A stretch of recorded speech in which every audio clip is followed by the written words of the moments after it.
पर अलक्ष्मी की यह कथा जरूर पढ़ें। दीपावली केवल एक त्योहार नहीं बल्कि कई त्योहारों का समूह है। दिवाली कार्तिक मास की अमावस्या को मनाई जाती है, जबकि उससे पहले धनतेरस, नरक चतुर्दशी या छोटी दिवाली और फिर दिवाली के बाद गोवर्धन पूजा और भाई दूज जैसे त्योहार धूमधाम से मनाए जाते हैं। ये सभी त्योहार कहीं न कहीं सौभाग्य, मंगल, धन संपदा में वृद्धि करने वाले होते हैं। इन दिनों में विशेष रूप से श्री लक्ष्मी जी की पूजा की जाती है। लेकिन क्या आप जानते हैं लक्ष्मी जी से पहले उत्पन्न होने वाली अलक्ष्मी या ज्येष्ठा की कथा? चलिए आज श्रीलिंग महापुराण की अलक्ष्मी जी से जुड़ी यह कथा सुनते हैं, ताकि आप भी दीपावली के मौके पर कुछ गलतियों को करने से बच जाएं। इस कथा को सुनने से पहले आप हमारे चैनल को लाइक और सब्सक्राइब करना ना भूलें। यह एक सहयोग ही है कि जहां एक काल में जिस समय समुद्र मंथन घटित हुआ, वहीं दूसरे काल में ठीक उन्हीं दिनों में श्री राम वनवास के बाद अयोध्या लौटे और यह समय था कार्तिक मास।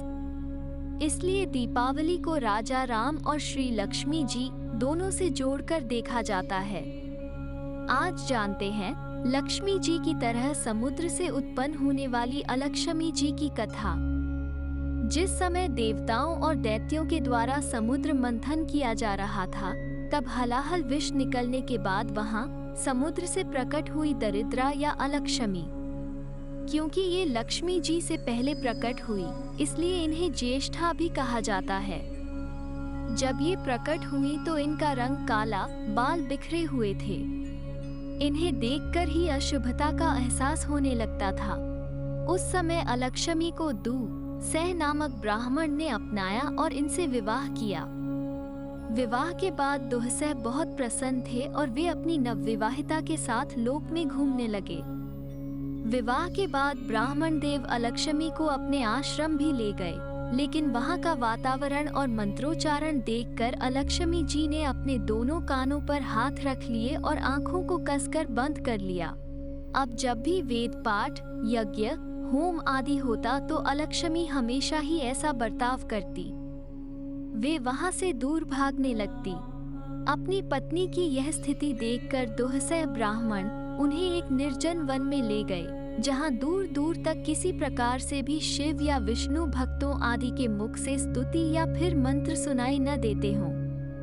लेकिन वहां भी ज्येष्ठा को यही डर सताता कि कहीं उसके पति उसे अकेला छोड़कर दूसरा विवाह न कर लें। लेकिन तब दुःसह ब्राह्मण ने उन्हें विश्वास दिलाया कि वे उन्हें छोड़कर कभी किसी और से विवाह नहीं करेंगे।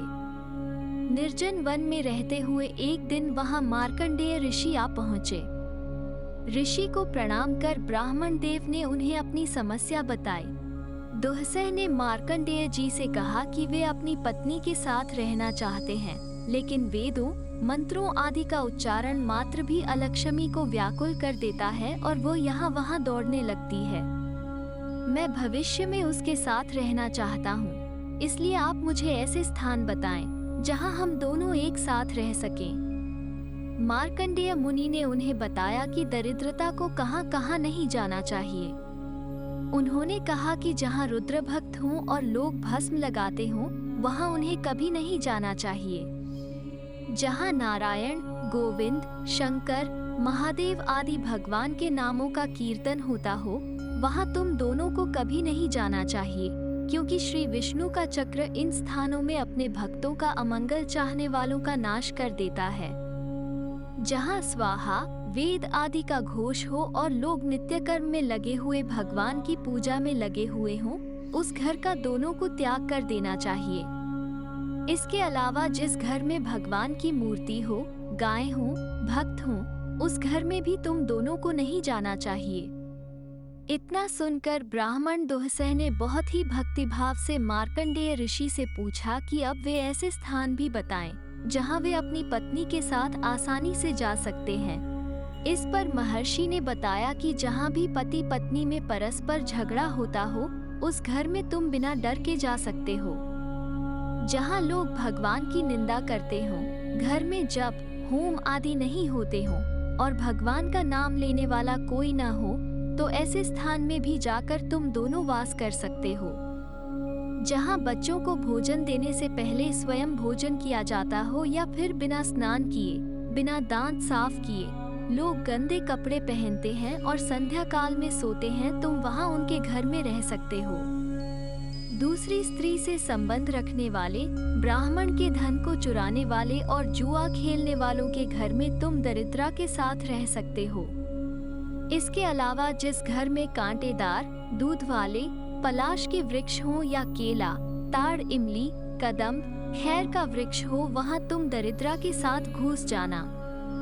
ये सब बताकर ऋषि मार्कंडेय वहां से चले गए। कुछ समय के बाद ब्राह्मण ने अपनी पत्नी को कहा कि इस लोक में तो उसके रहने के लिए जगह का मिल पाना मुश्किल है, तो वो रसातल में उनके लिए सही स्थान की तलाश करने जा रहे हैं और जब तक वे ना आए तब तक वो पीपल के पेड़ के नीचे बैठी रहे। दरिद्रा ने उनसे पूछा कि उनकी प्रतीक्षा करते हुए वो क्या खा सकती है। इस पर ब्राह्मण ने कहा कि ऋषि मार्कंडेय ने उसके जाने के योग्य जिन स्थानों की बात कही है वे वही जाकर खा पी लिया करे, लेकिन जहाँ लोग फूल, धूप आदि से उसकी पूजा करें, उसे वहाँ नहीं जाना चाहिए। इतना कहकर दुहसह एक बिल से होते हुए रसातल की ओर चले गए और बहुत समय तक वापस न आए। एक दिन पीपल के पेड़ के नीचे बैठे हुए अलक्ष्मी को वहाँ पर श्री लक्ष्मी और श्री विष्णु दिखाई दिए।